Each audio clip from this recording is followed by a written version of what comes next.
Good afternoon, my YouTube viewers. It is Crystal here, and I'm just here because I want to give you another code review. Basically, what it is I'm going through a video on data science with Eureka, and they're giving us a few case studies. And because they've given us case studies, and you can go over it in Python.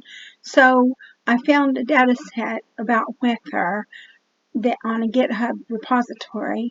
So I'm going to go over this data set that they've given us to work on in the use case. So it's a weather data set, and the first thing we're going to do is we're going to import the libraries that we'll need. So we're going to import NumPy as NP, we're going to import pandas as PD, and we're going to import our warnings so we can ignore the warnings. And then the next thing we're going to do is we're going to use pandas to read the data set into the program. And so I've got this weather data set from a GitHub repository, so I'm using that. So df_play equals read.pd.readcsv, and then the web address for this GitHub repository weather CSV file.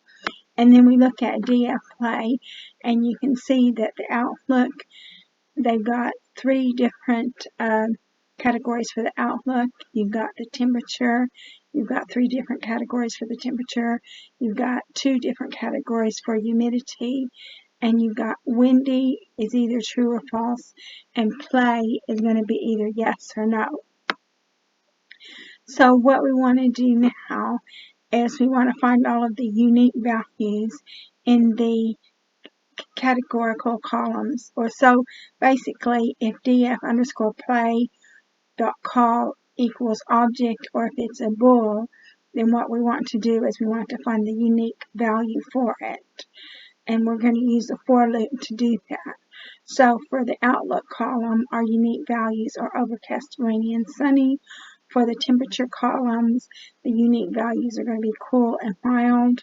For humidity column, the unique values are going to be high and normal. And for windy column, the unique values are going to be true or false.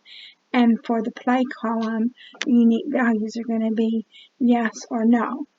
And then basically, because the models are going to want to see numbers when they make predictions, so I had to take the objects, the strings, and I had to replace them with a number. So for outlook, it's overcast, rainy, and sunny has been replaced with 1, 2, 3. For temperature, hot, cool, and mild has been replaced with 1, 2, 3. For humidity, high and normal has been replaced with 2 and 1. For windy, true and false has been replaced with 1 and 0. And for play, yes and no has been replaced with 1 and 0. So now instead of strings, you've got numbers, which is what the computer wants to see.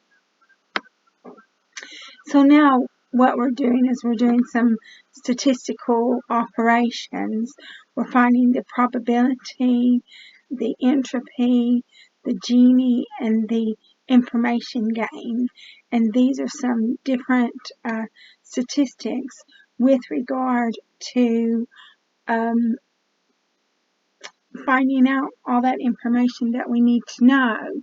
So basically, what we need to look for is we need to look for the entropy and the information gain. But in order to know the entropy and the information gain, you also need to know probability and Gini. So we have a for loop, for column in df play, drop columns equals play, because the play is your target, so I didn't include play. So they give you the formula for probability, which is value counts normalized equals true. They give you the formula, and then you append the probability to probability array list. And I had to look up the formulas to do this. So they give you the formula for entropy, and you the entropy array, the entropy is appended to the entropy array. So they give you the formula for the Gini index. So the Gini index is appended to the Gini array. And they give you the formula for information gain. And the information gain is appended to the info array. And so we printed all that out, printed it all out. And so you can see it's all printed out. And then what I've done is I printed it again, print probability array, print entropy array, print Gini array, and print info array. So it's printed out again so you can see all of it.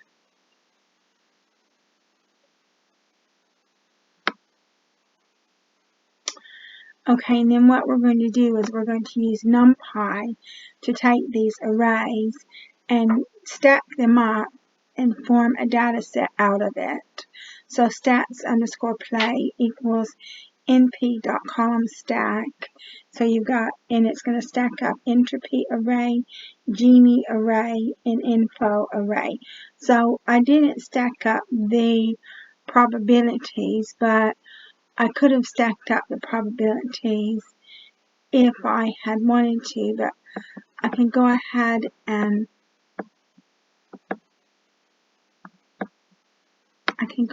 do that.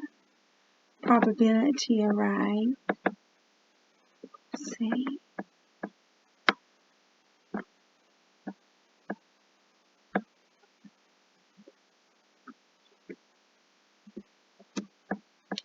So I can rerun it. So we'll get the probability array in there as well.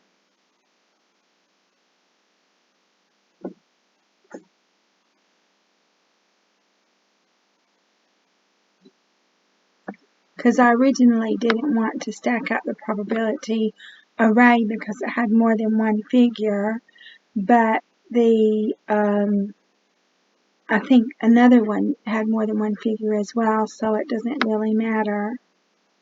But that's it. That's your data set. And I suppose if we really wanted to see what it looked like, we could convert that to a pandas data frame. But I don't want to convert it to a pandas data frame just yet because I wanted this to be a pandas free. And then so now what we're going to do is we're going to define our x and our y variables. So your play is going to be your y variable because it's your target and it's your dependent. And then your x variable is outlook, temperature, humidity, and windy. And those are your independent variables.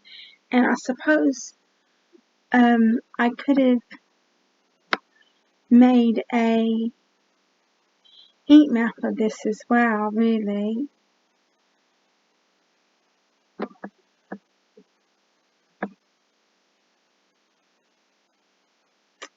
Let's see what we've got here.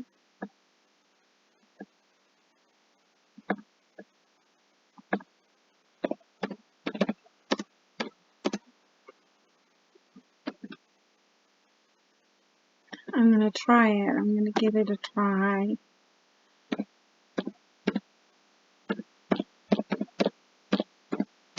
Trying to do all this from scratch, do all this from memory.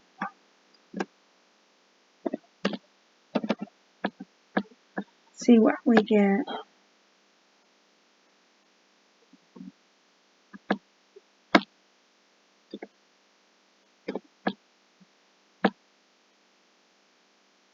Oh, I did a heat map, so that's fantastic news.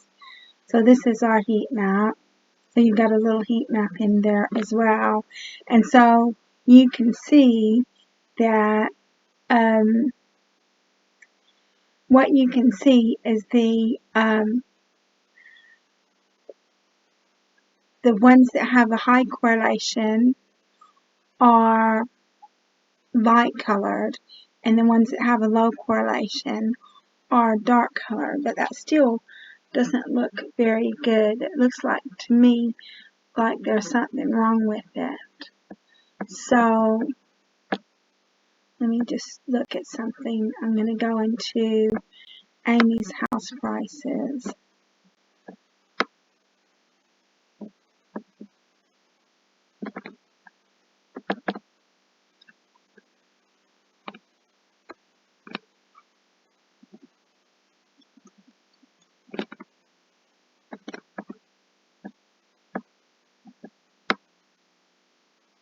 Try it again.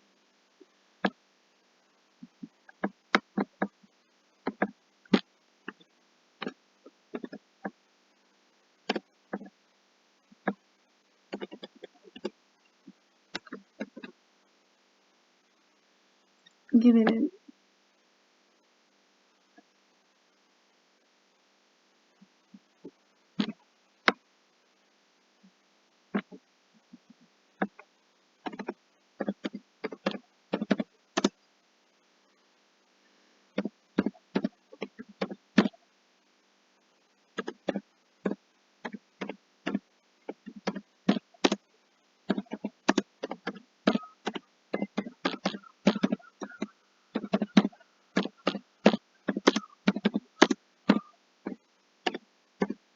try it again.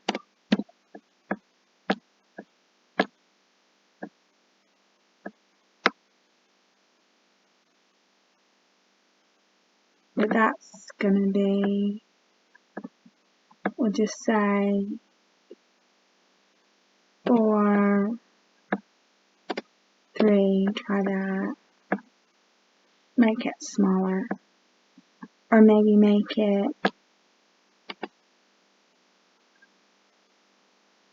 8, 6, make it 6, 4, how's that? We don't want it too big. So yeah, that looks better. So you can see now that the columns that have low correlation to each other are in the dark colors, and the ones that have a high correlation to each other are in the light colors. So we've got our heat map. And then what we're going to do is I decided we were going to use a decision tree because I haven't used that in a while. So from sklearn, we're going to import tree, model equals tree dot decision tree classifier, and then you got fit X and Y, print model X and Y, and you had 100% accuracy. And then what we're going to do is we're going to make a prediction, but rather than say, oh, we're going to predict on Excel, what we did was we just predicted. I predicted on something that would give me a 0, which was a no, and then I predicted on something that would give me a 1, which was a yes. So 2, 1, 2, 3 providing me with a 0, and then predict proba. That gives you the probability of whether it's going to be a 0 or a 1. And then I picked another one, 1, 1, 2, 3, which was a 1. And then predict proba gave you a 0 and 1. So that was it. And then what I did was I plotted a model of it. So you can see tree.plot, tree model. So you can see you've got a plot of it as well to see how all the different trees work out. And since this is a small data set, you're able to do that. But that concludes this part of the code review. I hope you like it. You got an example of formulas for probability, formulas for entropy, formulas for Gini, and then formulas for information gain. And then in addition to that, we used a different type of classifier, and we also printed off the tree of the classifier as well that you can see. So this is the tree of the classifier that we printed off. And we've also got our heat map. And the heat map tells you the correlation as well. So I'm going to go ahead and conclude this video. I hope you got something beneficial out of it. I would like to thank all of my subscribers for supporting my channel. Thank you so much for watching my video. If you like it, please like, subscribe, and share. And I look forward to making more videos for you in the future.